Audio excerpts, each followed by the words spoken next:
Assalamualaikum warahmatullahi wabarakatuh.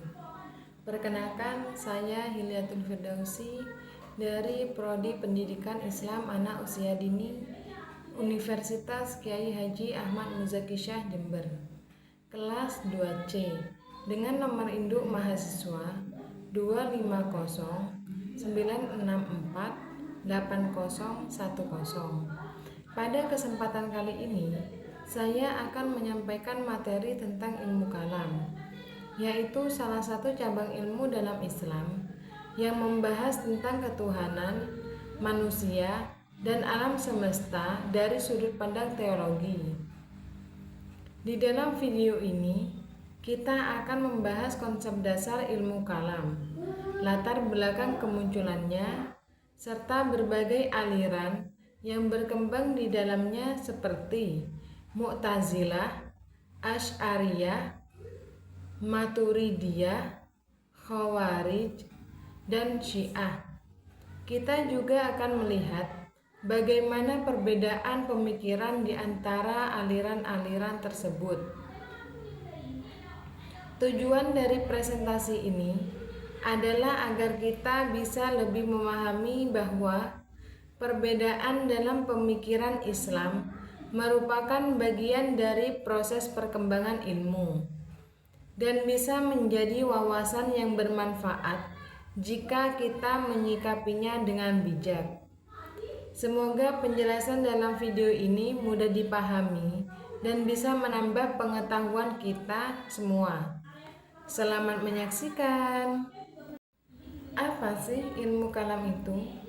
Ilmu kalam adalah cabang ilmu dalam Islam yang membahas tentang Tuhan, alam semesta, dan manusia dari sudut pandang teologi.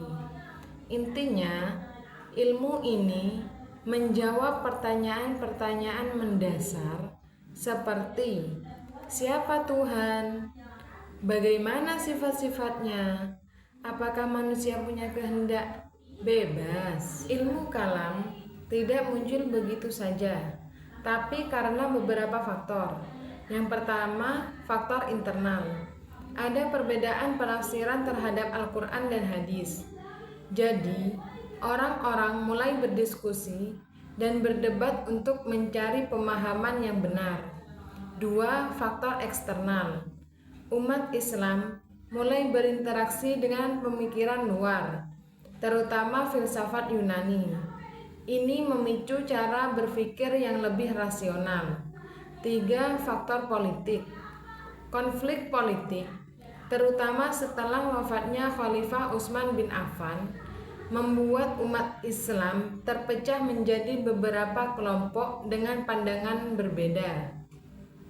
Nah, sekarang kita masuk ke bagian penting. Berbagai aliran dalam ilmu kalam masing-masing punya cara pandang sendiri dalam memahami agama. Yang pertama ada Mu'tazilah atau si rasional. Aliran ini dikenal paling logis karena sangat mengutamakan akal. Ciri utamanya menekankan bahwa Allah itu satu, tanpa sifat tambahan yang terpisah dari zatnya. Allah itu adil, jadi manusia punya kebebasan untuk memilih dan bertanggung jawab atas perbuatannya. Orang yang berdosa besar tidak langsung kafir, tapi berada di posisi tengah atau fasik. Al-Quran dianggap sebagai makhluk atau ciptaan Allah, bukan sesuatu yang kekal. Sekarang kita masuk ke bagian penting berbagai aliran dalam ilmu kalam. Masing-masing punya cara pandang sendiri dalam memahami agama. Yang pertama, aliran Mu'tazilah atau biasa disebut si rasional. Aliran ini dikenal paling logis karena sangat mengutamakan akal. Ciri utama aliran Mu'tazilah yang pertama, menekankan bahwa Allah itu satu, tanpa sifat tambahan yang terpisah dari zatnya. Yang kedua, Allah itu adil. Jadi, manusia punya kebebasan untuk memilih dan bertanggung jawab atas perbuatannya.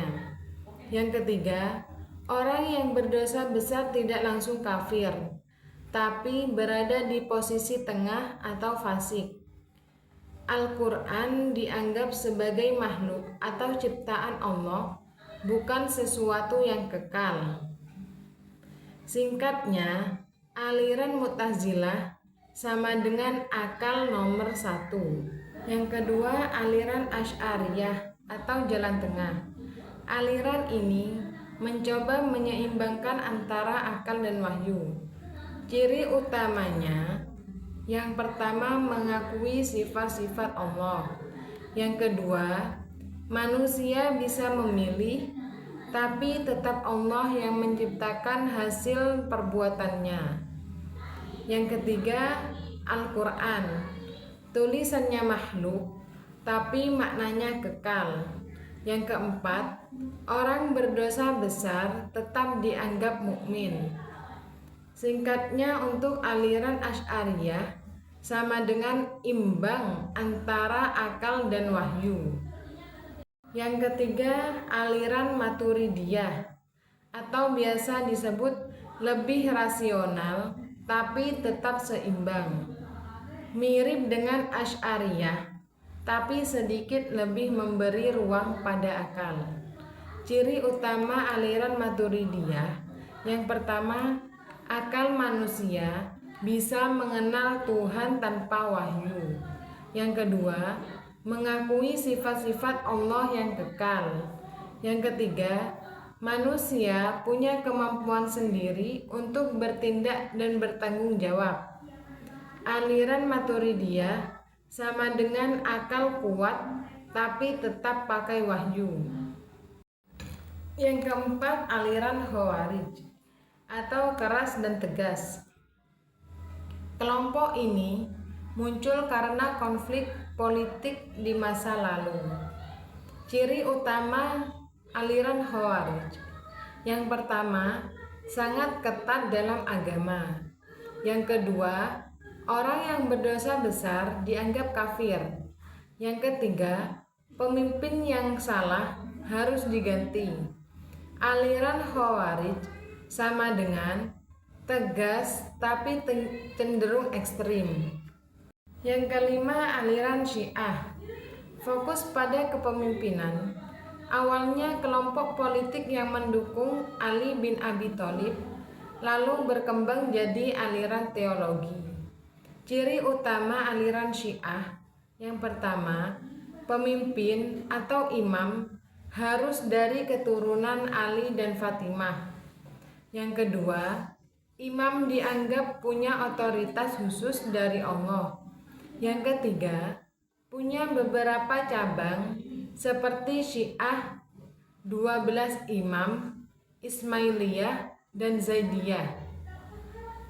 Aliran Syiah sama dengan fokus pada garis kepemimpinan. Cukup sekian penjelasan dari saya. Kurang lebihnya saya mohon maaf. Wabillahi taufiq wal hidayah. Wassalamualaikum warahmatullahi wabarakatuh.